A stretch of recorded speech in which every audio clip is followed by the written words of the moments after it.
All right, it looks like we are live. Hopefully, someone in chat will be able to tell me whether or not the music and audio is okay. All that good stuff. Maybe adjust my mic here just a little bit. All right. So, let's just go ahead and jump right into this. So, what we did last time was we prepped what was probably the penultimate fight in my campaign. It's been running for about a year and a half now. And long story short, Ser Gladrel, who was once a hero of the realm, slayed a dragon in my Fire and Ice one-shot, which you can find on my channel. He found a way to open these portals that would... Thank you. He found a way to open these portals that would create everlasting resurrection, that anyone who wanted to be brought back from the dead could be.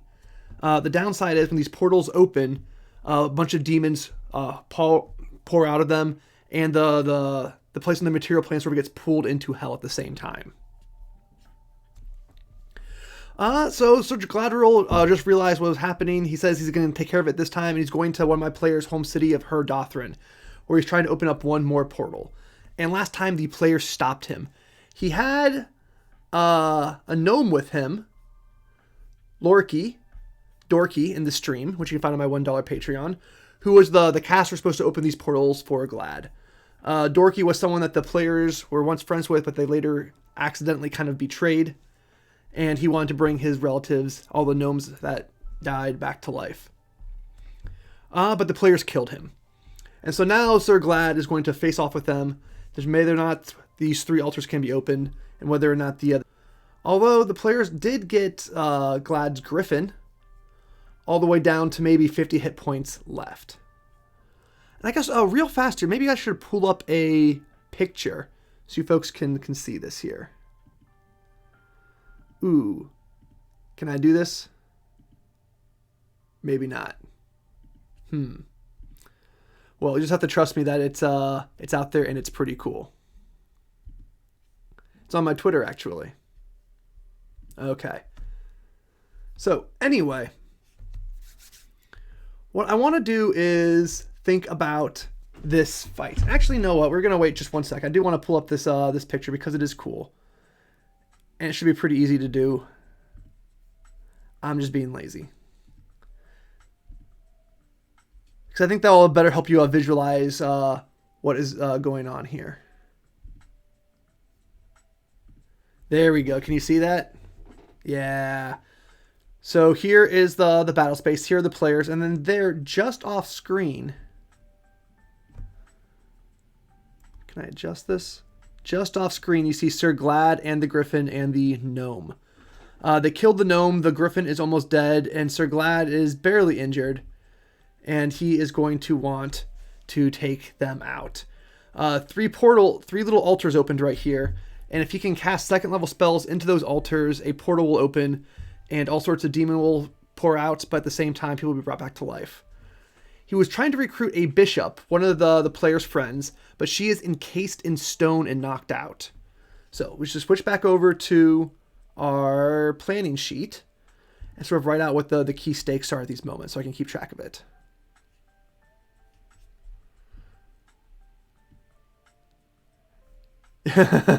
Yeah, they're not level 2, they are level 12. So the way I figured out Ser Glad's hit points in the last stream was I found what would be his maximum possible for a paladin of his level, and then I doubled it.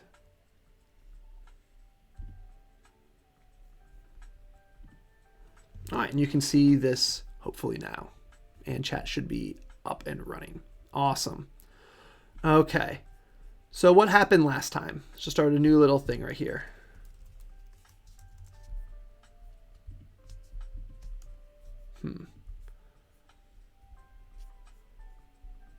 Sorry, folks.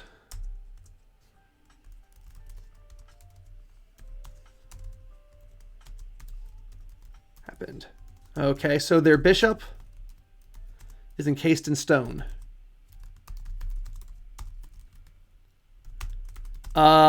If they can free her, powerful ally.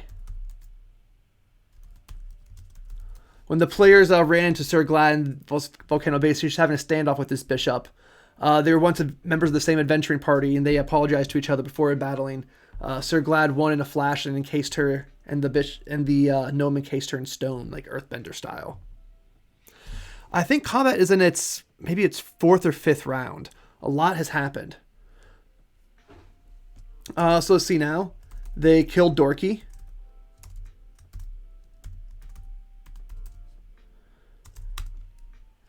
He was going to open the portal.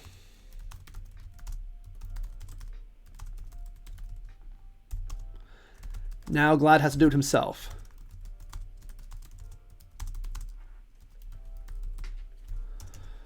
Okay. So what are some key features here? So what I want to have happen as a DM is I want to have either Glad kill one of the players and then run away.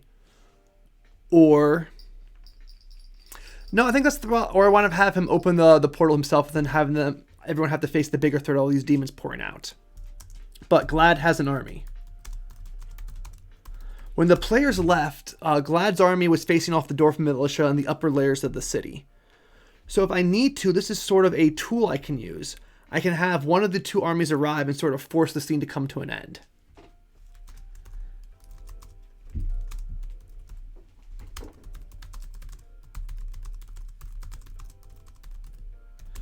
I think if the Dwarf militia wins, then Glad has to flee. If army shows up, if Glad's army shows up, then the players have to fight that. And Glad frees. And Glad will flee. Or fight demons. Okay. So you know what? Let's do it this way, right?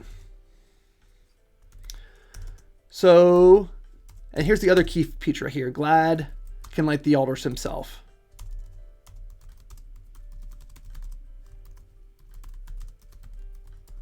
Right now, all 3 are out.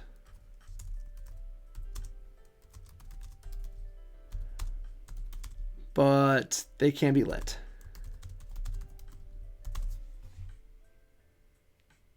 Yes, that's exactly it. In my setting, resurrection, magic that raises the dead, is extraordinarily rare. The players have one of maybe 3 or 4 diamonds in the entire world that is capable of raising the dead. And Ser Glad has actually called them out on that. So that's another thing I want to bring up here. Part of my fight last time was I was sort of missing some dialogue. I had a few good lines prepped, but after a while I sort of lost what I thought was sort of cool things for people to say. And since this is the big boss fight, I think I want to take the time to go ahead and have some lines of dialogue prepped, so I can have these cool dramatic roleplay moments throughout the fight. Dialogue. All right. So what are some things I want Glad to maybe say to them? Well, let's see now. I can think of things to each player, right? To Thea. Thea's complaint was Glad didn't know what he was doing, right? There would be too many people brought back to life and he couldn't control that. Like, there would be overpopulation and people would be sick and all sorts of things. So I think what I want Glad's response to that to be is we can solve all those problems. The only problem we can't solve is death.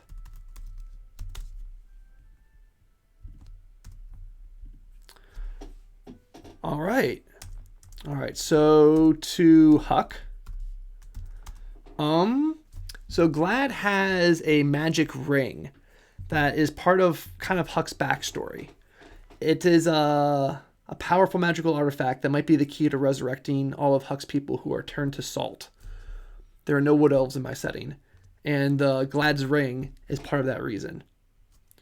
So he can say, "Aren't you seeking this to undo a curse on your people?"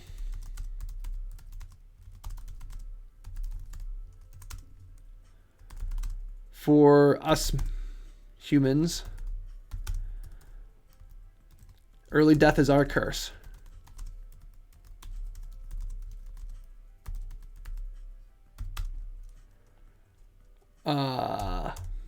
There we go. So sort of calling Huck out on his hypocrisy.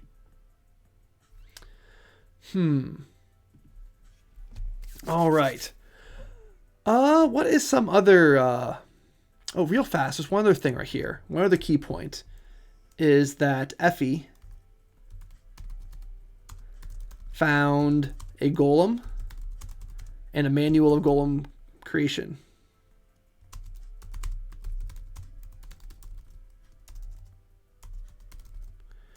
So that's going to be kind of a powerful on their side.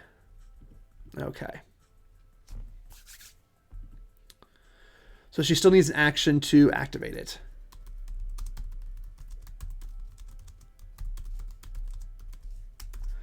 Although the golem is way far up. So what are some things I think are likely to happen? I think it's very likely that they're going to kill this griffin. That was Glad's escape plan. Like they're in the sort of the bottom of a base volcano, and he could just get on his griffin and fly up. Up here on his turn as a bonus action, is this ability called Radiance, where you can just dump healing into creatures. That's only so much, and the players are kind of intent on killing this griffin. And I gave them a poison a while back that can stop a creature from flying. And I know they've been saving it just for this griffin, so I feel kind of bad robbing them of that moment. So I'm going to have to sort of accept that this is going to happen. So what's his other plan to get out of it? Okay. Which makes it more if-then charts, right? You know, that's a bad idea because we know the players are going to do something completely unexpected. But we want Glad to be able to flee in some way. He has still an army up there. He can get out somehow. Okay. Awesome. So I guess in either way, Glad's army is going to be able to break its way down.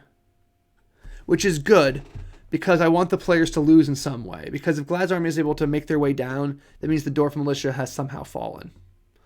So in either case, if Glad gets the portals open, or if Glad needs to flee, there's a mechanism in place to do that. Cool. So, really fast, let's go ahead and have some fun here and make this bishop. Because this is something that I bet the players are going to want. I think they're going to want to resurrect or free up... they want to free up that bishop from her stone prison. I know Thea has stone shape and a gauntlet that can let her stone shape things. And so they know that this bishop can be an ally if they free her from her. She's sort of encased in stone right now. Let's go ahead and make her stats up, because that's fun.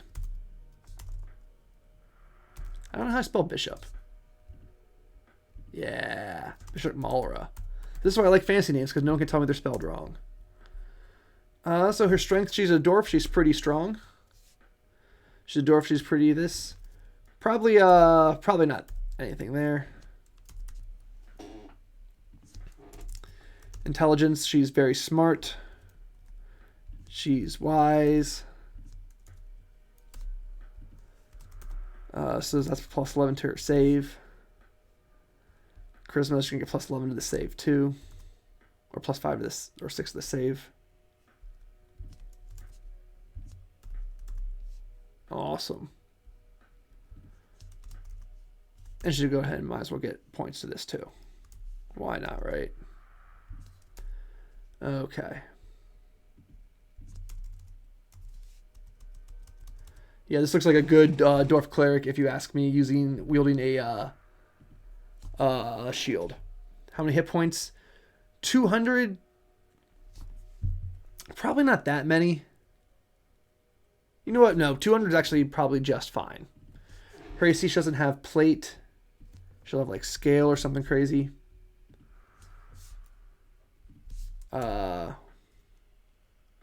17. Speed, 25 feet. She's still a dwarf. Okay. So here's the thing. I do not want to have to go out and make a whole list of pre-spells for her. I want to give her like 1 or 2 abilities that really sort of say, I'm a high level priest. I can do all sorts of crazy things, right? A high level priest of the war god of fire. So let's have her have a heal ability. And let's have her have a Wrath of Kor ability.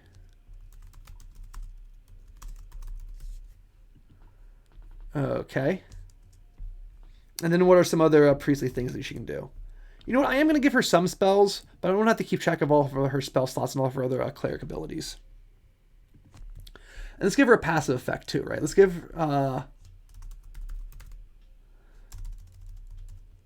everyone we'll give her like a minor paladin aura, right? 10 feet gets +5 bonus to attack.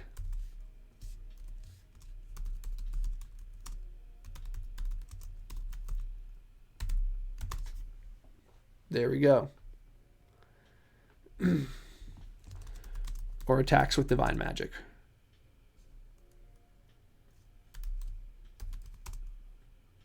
With chords. Divine magic. Yeah, like if you're casting a chord spell, or if chord's your deity, you also get a +5 on those attack rolls. Fireball, exactly. So Wrath of Kor is going to be like a super mega fireball.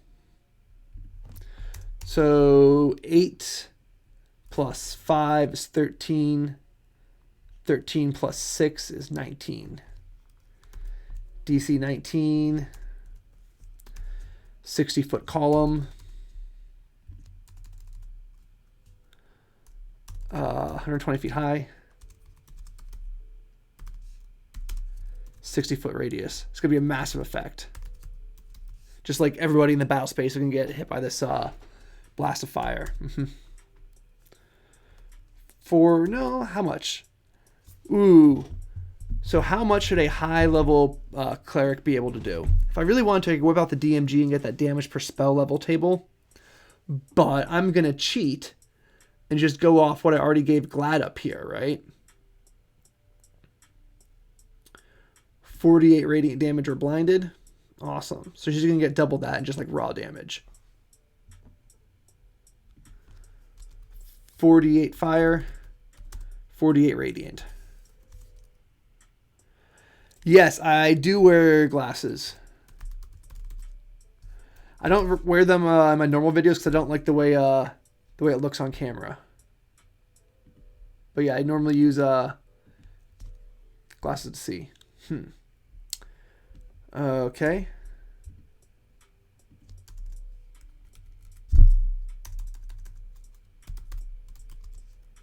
Man. Is that how you spell it? I don't know. Nope. That's fine. This is only for me. Okay. So just make that thing appear, but just plain old damage is kind of boring at this point. They are also burned.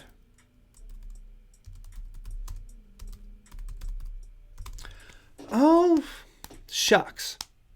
Stop, pause, we need to think about this for a second. This is not actually going to be a whole lot of fun for the players because Glad is resistant to fire damage. Nope, it's going to burn him. So it's going to make that resistance essentially go away because when you gain burn, when you are burned, you're essentially vulnerable. No, because then they're just going to blast him with fireballs nonstop. Okay. So what is another condition we can inflict? All right. We'll put a pause on that for now. So what's her heal ability going to be? It's going to remove one condition. It's going to remove lesser conditions. Like those removed by lesser restoration.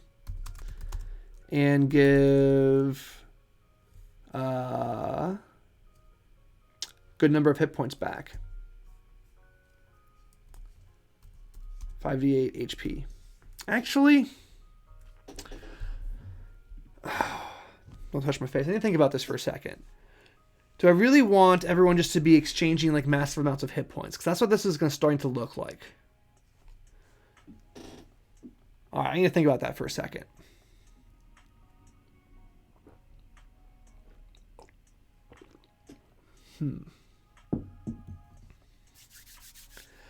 All right. Well, I guess one way of looking at this is that I already have a lot of dramatic pressure coming, right? That I already know that these armies are going to show up and Glad's going to flee, or he's going to light the altars and demons are going to pour out. So I guess it's just a matter of keeping things alive until one of those moments happen, which means that this last bar of the fight needs to have some sort of timer. Okay, there we go.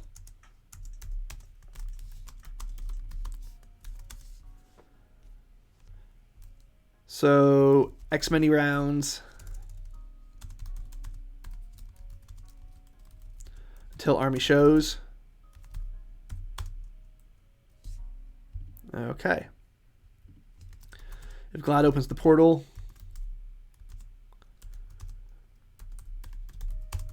oh, there we go. If Glad's the portal open by then,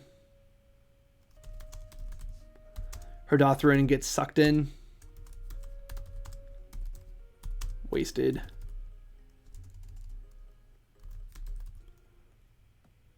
Frightened. Yeah. Good call. Frightened.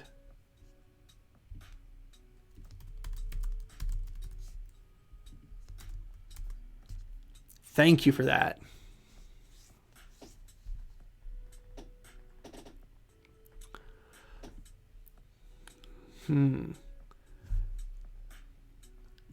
Okay.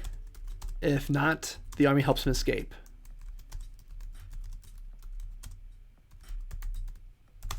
And I think this fits, right? Like, the players have the ability to raise troops of their own, and they didn't before they came here. They saw an army. So I think having the Dwarf Militia just somehow magically win, that's sort of cheap, right? I like the idea of, yeah, it makes sense too.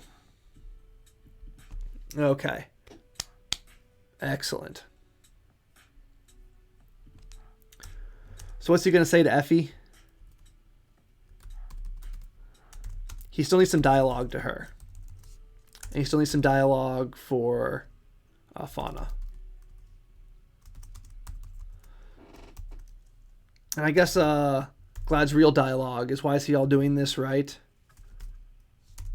Because he thinks he's the one who can make all these decisions about who lives and who dies. That really this is all for his own glory. Their lives belong to me.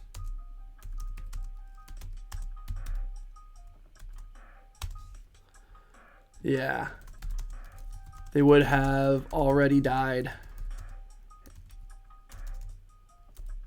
if not for my actions.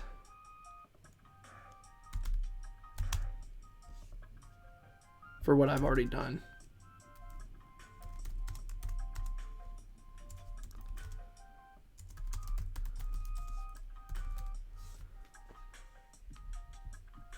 And that is why he is actually a villain right there.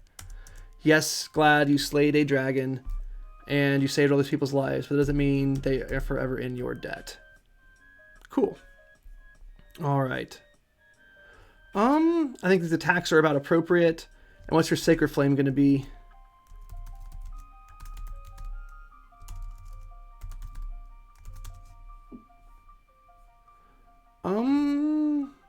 DC 19 save.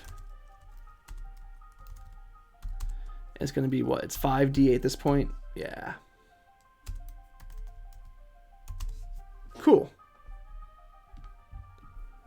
All right, and this is enough to make it kind of passive here. What's her passive effect be called? I don't know. Chord's Blessing. Why not? Chord's Fury. Oop, wrong word.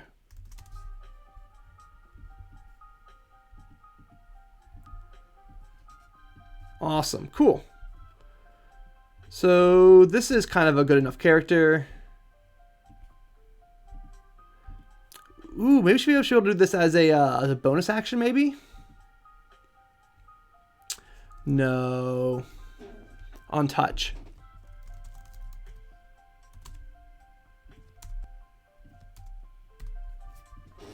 Okay. Cool. Yeah, I don't want to have to add another bonus action here. I'm already running a lot of bad guys. This is a complicated fight enough. This is cool. All right, Bishop, you're in your own category there in case the players free you from stone. So how do they free you from stone? Let's figure this out real fast. Well, I don't think I have to figure out a solution. She's just knocked unconscious and surrounded in a little rock egg. The players can figure that one out on her own. Yep, okay. Cool. All right, so I think this is a... So I have an idea of how this fight is going to play out here. This is the key bit. Go ahead and highlight this for myself. X many rounds. 2d4.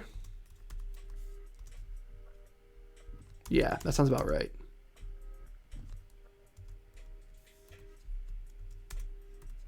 Two d4 rounds. Excellent. Okay. And then we have our bishop here. So now I think that we should, I want to figure out what's going to happen next, right? So the whole point of why I want them to escape, I want Glad to flee, the players to hate him. Oh, snap. Here's what we're going to do. Here's how this dialogue is going to play out. It's in the form of him giving judgment.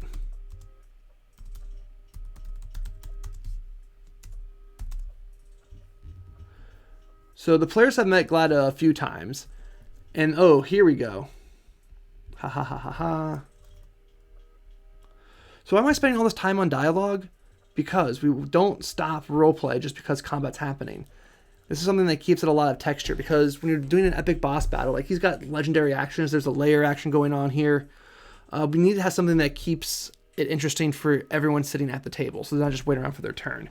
And paying attention to the dialogue and how the story's progressing is one of those things we can do to help make that happen.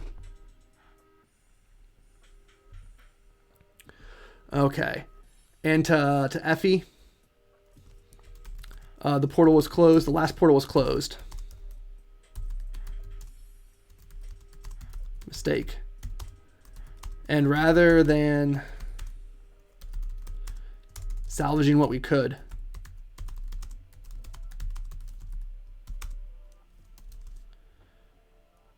you turned a bad situation into a tragedy.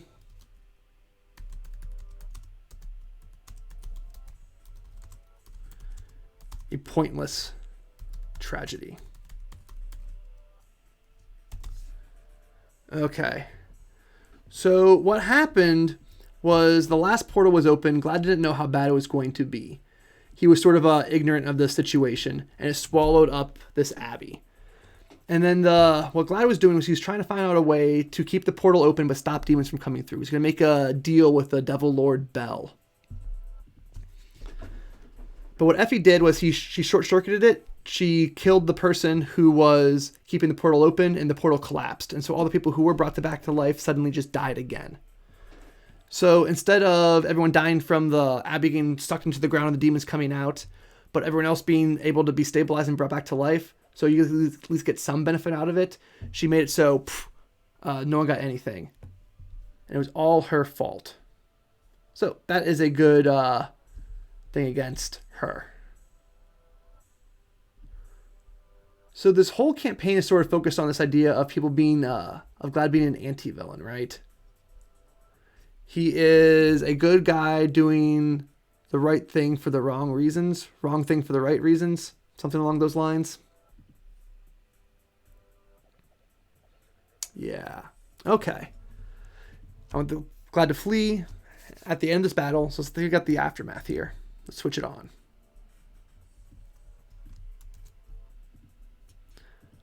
What up, Brian? How you feeling? All right. So real fast here. Let's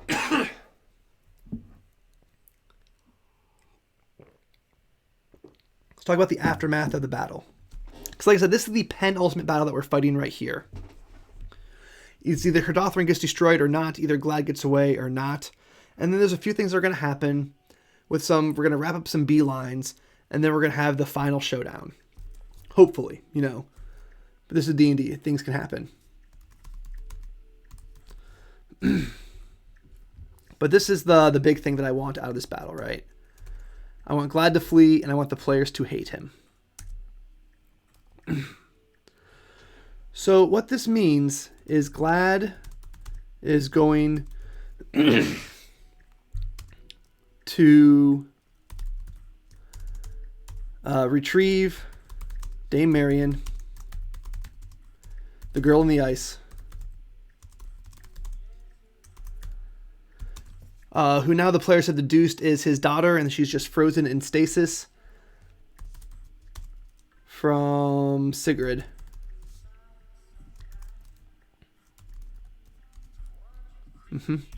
Because he doesn't know that there is another portal. He did have this knowledge, right? What's her name? Quinnell. About a second portal. But Faurine modified her memory.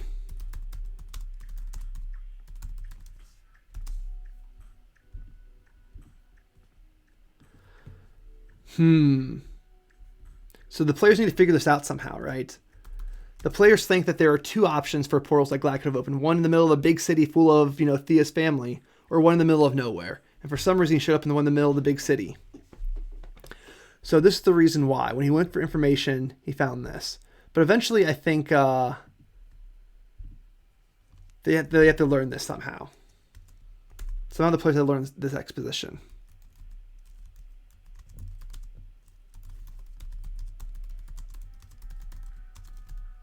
Learn this.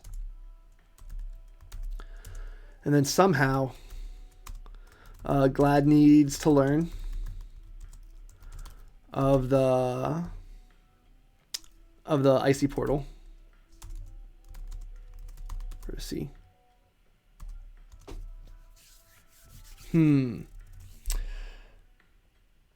All right. And then the players are going to have to track down Faurine.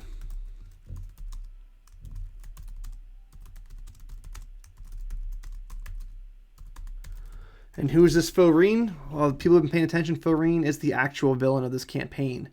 She is a Rakshasa who long ago Gladrel slew and cut off her ear. And this whole thing has been a plot to destroy him. She taught Gladrel, essentially by using the players as pawns and a couple other proxies, the secret of opening these portals, knowing that he would go to any length, including some evil things, to doing what he thought was good. So Faurine caused him to do all these evil acts, and then Faurine is going to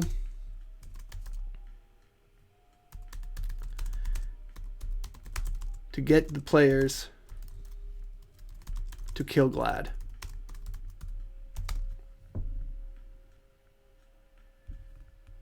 Boom. So in order to get this to happen, the players need to hate Glad for some reason, which is why the city needs to be destroyed, or he needs to kill one of them. And so how is Glad going to learn the ice vertice? Faurine's going to tell him.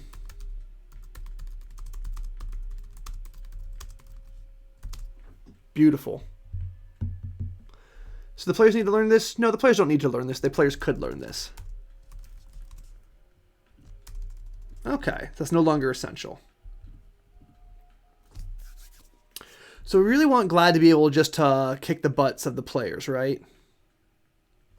And I think that's going to happen right now. He is much more powerful than them, right? They've spent all of last session fighting him for like 8 rounds. And they only got him down to like 400 hit points, right? The very last one, we actually ended on a pretty cool moment. The paladin, our divination wizard, had rolled a 20. She had been saving it. The paladin used that 20 to smite, dumped all his smite dice into it. So like 60 damage. But, you know, that's not a whole lot when you have 500 hit points. So I narrated him just like, you know, spitting out blood. And then on the paladin's second attack, he rolled like a 3 and narrated as Gladrel catching the sword in midair. Oh, there we go. That's the other thing that Glad can say. Because the sword that Huck is wielding is Glad's old sword. So he gets 2 lines. I'll be taking that back. Haha. Cool. Excellent. Cool. Okay. So what are some other things that could happen after this fight that I might need to think about, right?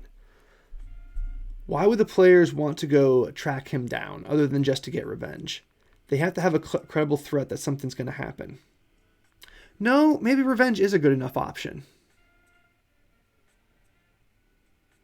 Yeah. In either case, I need to have some sort of ace in the hole that someone dies. If you can't open the portal and destroy the city, he's going to have to kill somebody in order to get this last scene unlocked.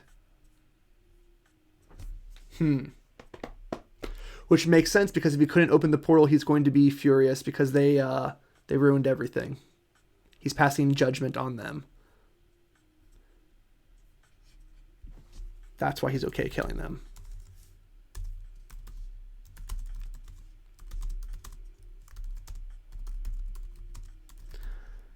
It's not revenge in his mind. It's not rage. It's dispassionate. There we go. Cool. Okay, so let's go ahead and make, you know what, since I'm on a roll here, we got 20 more minutes, let's go ahead and make Faurine out. Why not? So Faurine is a Rakshasa. And I don't have those stats. Maybe I can pull them up real fast on handy dandy D&D Next. Or D&D Beyond.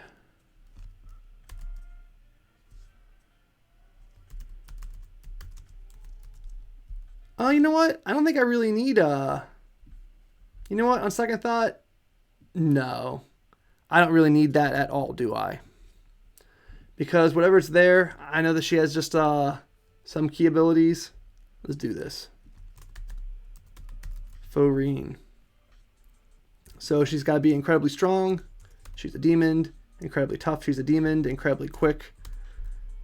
She is a tiger. Proficiency bonus is +6. So it's going to be a +10 to her save. +10.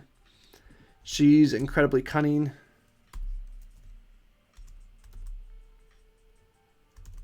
There we go. +11. She's fairly perceptive. And she's quite sure of herself. Excellent. Yeah. This seems like a good high-level character right here.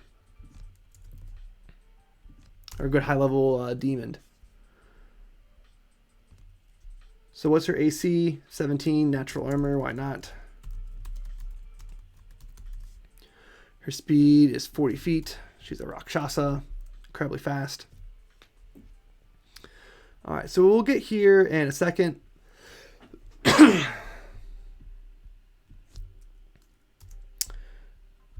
Is that good for her? Yes, that sounds about right. Claw times 2 +4 slashing plus another, how much necrotic? Let's say 3d10.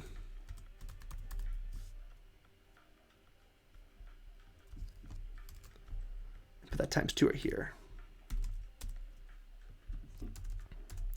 And that's just with her claws. You know what? I want to make it like she's a 2-weapon fighter. I think that's cooler too. Yeah, she does 2-weapon fights instead of using her claws.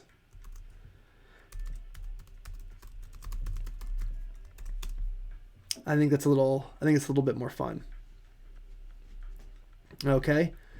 She has magic resistance or limited magic immunity. Yeah. Immune to spells 5th level or lower. All right. So what other fun things can she do? You know, she can at will magic. She can shapeshift. She can go invisible.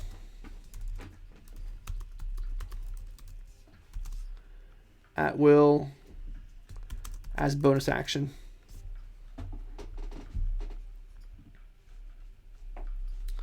What other things can this Rakshasa do that could really mess with people?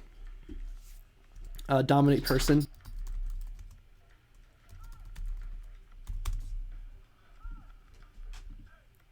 I don't know, chat. You got some ideas? If you were a high-level Rakshasa demon, what sort of things would you be able to do? And of course, I gotta get her legendary reactions and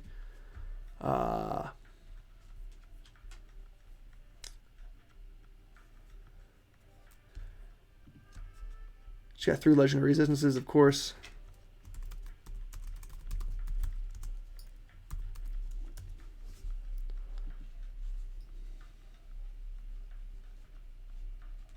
Okay.